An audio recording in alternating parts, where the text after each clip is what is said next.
universidades da cidade. E o assunto é empreendedorismo. Estamos recebendo aqui na redação do Jornal Comunicação o Dr. Lima, que é cirurgião cardiovascular, né, coordena a campanha de doação de órgãos e é morador de Santana de Parnaíba há muitos anos já. O Dr. Lima vai falar para a gente, aproveitando que no dia 8 de março vai se comemorar mais um Dia Internacional da Mulher, ele vai falar o que está acontecendo com a saúde das mulheres, né, e principalmente em relação aos problemas cardiovasculares. Dr. Lima, esse tipo de problema nas mulheres está aumentando?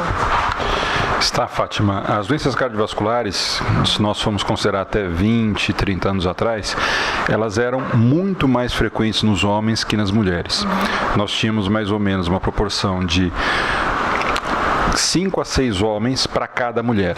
Hoje, essa proporção é de 1 para 1,5, ou seja, praticamente é igual. O número de doenças cardiovasculares tem aumentado de forma significativa na população como um todo, mas principalmente no grupo feminino. Então, as mulheres que antes eram, entre aspas, protegidas das doenças cardiovasculares, estão cada vez mais apresentando doenças cardiovasculares, cada vez mais cedo, cada vez mais jovens e com uma gravidade maior do que aquilo que nós vemos habitualmente nos homens. E isso tem resultado em morte? Mais mortes? Muito mais mortes, né? As doenças cardiovasculares respondem por 40% das mortes no Brasil. Nós perdemos cerca de 250 mulheres por dia no Brasil com infarto agudo do miocárdio. É um número significativo. É a doença que mais mata? Não. As doenças cardiovasculares são o que mais matam. Infarto, acidente vascular cerebral, insuficiência cardíaca, insuficiência renal, respondem por mais de 40% de todas as mortes. E me diz uma coisa aqui, assim, a mulher na ânsia de entrar no mercado de trabalho, de ter uma renda tão boa quanto dos homens ou até mesmo do marido, você acha que ela tem ido num caminho ruim para a saúde dela? Ela está se matando com esses novos hábitos? Ela está incorporando ao seu dia a dia hábitos alimentares e hábitos de vida inadequados, que eram mais comuns aos homens. Então, com toda essa emancipação feminina, que é justa, é verdadeira e tem que ser valorizada, mas ao mesmo tempo tem trazido essas consequências também para as mulheres. Então, o que nós observávamos? Que nós tínhamos um pico de doença cardiovascular nas mulheres após a menopausa, quando elas perdiam a proteção hormonal que é conferida pelo estrogênio, principalmente. Hoje, nós temos 2 picos, na terceira, quarta década de vida e após a menopausa. Ou seja, as mulheres mais jovens estão tendo doenças cardiovasculares. E isso, obviamente, elas continuam tendo a proteção hormonal. É decorrente da adoção de hábitos de vida inadequados, estresse no seu dia a dia, poucas horas de sono, sobrecarga de trabalho. A mulher em geral tem jornadas duplas ou triplas, ela trabalha fora, ela é esposa, ela é mãe. As mulheres estão fumando cada vez mais. As incidências, ou seja, o número de casos de mulheres com hipertensão arterial, com diabetes, com colesterol elevado, que estão acima do peso, está aumentando de forma significativa em todo o mundo, principalmente nos países ocidentais, nos Estados Unidos e no Brasil. Então, todos esses hábitos inadequados que as mulheres incorporaram à sua rotina de vida, que antes eram mais comuns aos homens, estão tendo repercussões significativas sobre a saúde da mulher. Você acha que valeria a pena fazer alguma campanha no sentido de ela rever sua vida, de reorganizar o seu tempo para resgatar a saúde que ela está perdendo? Isso é fundamental. Por quê? O Brasil hoje é o 2º país no mundo em doenças cardiovasculares. E a doença cardiovascular, ela acomete em geral a pessoa na 4ª década, 5ª década de vida, a fase mais produtiva da pessoa. Se a pessoa não morrer, ela pode ter sequelas importantes. Então essa pessoa deixa de ser produtiva, deixa de ter as suas atividades de independência e muitas vezes passa a depender da previdência social. Então isso é ruim do ponto de vista individual, do ponto de vista humano, isso é ruim do ponto de vista social, familiar e é ruim do ponto de vista da previdência social. Se nós não fizermos nada, até 2030 o Brasil vai ser o país no mundo com o maior número de pacientes com doença cardiovascular. Nós não estamos fazendo absolutamente nada, principalmente no que se refere à prevenção. Essa é a única alternativa eficaz, eficiente, para que nós possamos, a médio e longo prazos, termos condições de tratar todos esses pacientes de forma digna.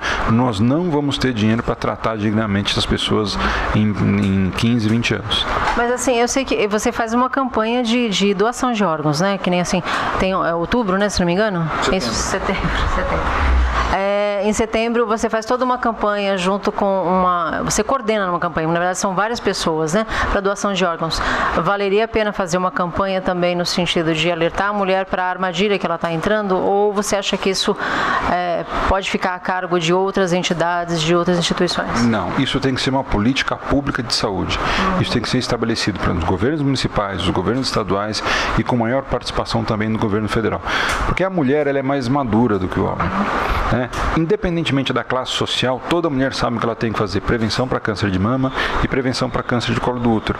Ela arruma uma forma de atingir o atendimento médico para passar por um ginecologista rotineiramente para que ela possa fazer a sua prevenção. Isso já está habituado. Então, há uma pretensão ingênua da classe política de achar que a população ela é incapaz de compreender algumas informações.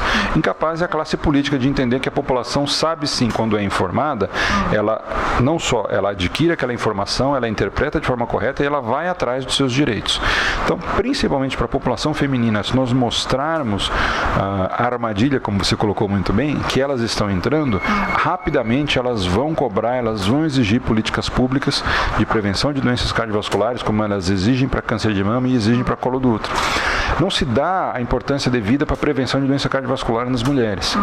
As campanhas, por exemplo, para prevenção de câncer de mama, que são fundamentais e têm que continuar, elas não têm o mesmo impacto social, elas não têm o mesmo impacto epidemiológico, como nós falamos em medicina, do que a prevenção de doença cardiovascular. No Brasil, morrem 4,5 vezes mais mulheres por doença cardiovascular do que por câncer de mama. E nós não temos o mesmo estigma para a doença cardiovascular. As pessoas não têm o mesmo medo que têm quando ouvem falar em câncer de mama. Doença cardiovascular mata muito mais. E quando não mata, deixa sequela. A pessoa vai viver durante 10, 15, 20 anos com uma sequela. Né? Com déficit de força, sem conseguir movimentar um braço, ou com déficit de fala, ou acamada, ou com insuficiência renal, ou com insuficiência cardíaca, precisando de um transplante, precisando de uma cirurgia de alta complexidade. Ou seja, é uma doença muito mais grave do ponto de vista social, porque atinge mais pessoas, porque mata mais, né, e porque deixa sequelas. Mas como o câncer tem um estigma muito grande na sociedade, e ainda nessa geração, é mais fácil você atrair a atenção da mídia, mas doença cardiovascular tem um impacto muito maior. E assim, a questão hormonal parece que está presente nessa história, né? Por exemplo, tomar anticoncepcional, você está tomando um hormônio, né? Você está modificando alguma coisa no organismo da mulher, não está?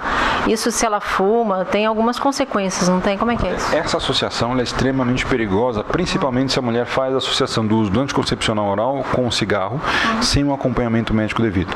Não é toda mulher que pode, na verdade sim, fumar nenhuma deveria, né? Mas eventualmente isso acontece. Mas para algumas mulheres, essa associação ela é extremamente deletéria, prejudica muito a saúde, aumenta muito o risco de ela ter problemas cardiovasculares sérios, graves, de morrer. Então essa combinação que é cada vez mais comum, porque as mulheres estão fumando mais e fazem o uso do anticoncepcional oral, nós estamos vendo cada vez mais frequentemente mulheres com doenças cardiovasculares graves e cada vez mais jovens, mulheres mais jovens com doença cardiovascular grave. Eu vi uma moça de uns 25 anos mais ou menos, acho que na TV, falando que ela tomava anticoncepcional e fumava, e que nunca tinha sido alertada sobre esse risco, e em consequência disso ela teve um AVC e estava paraplégica. Isso pode acontecer com frequência? Isso tem acontecido cada vez mais frequentemente, porque se ela não morre do evento agudo de uma doença cardiovascular, ela pode ficar com uma sequela grave.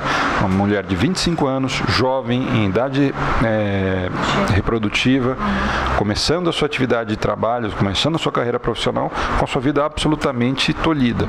Quer dizer, essa pessoa vai ter poucas chances na vida. E a culpa é o fato de nós não termos alertado a população para os riscos que ela corre. Então, o que falta é levar a informação para a população. E para a população feminina isso é muito mais fácil que para a população masculina. Se você leva essa informação, rapidamente elas incorporam e elas vão cobrar das autoridades públicas. Nós precisamos ter políticas públicas de prevenção de doença cardiovascular tão intensas quanto nós temos para câncer de mama, para câncer de colo do útero. Voltando ainda na questão de hormônios, você está falando da menopausa, né, que modifica alguma coisa por causa do estrogênio e aí aumenta o risco de problemas cardiovasculares.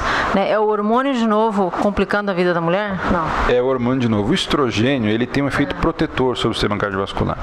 Então, até pouco tempo atrás, nós vimos que as mulheres tinham um número pequeno de doença cardiovascular até os 35, 40, 45 anos de idade. A partir dessa fase, quando em média as mulheres entram na menopausa, o que nós observávamos do ponto de vista populacional? O número de doenças cardiovasculares nas mulheres aumentava. Só que hoje nós não temos só mais esse pico, nós temos um pico também nas jovens. E elas continuam tendo a proteção hormonal. São os hábitos de vida, são os hábitos alimentares que prejudicam tanto a vida da mulher mais jovem, aumentam tanto o risco de ter doença cardiovascular, que essa proteção hormonal não é suficiente. Primeiro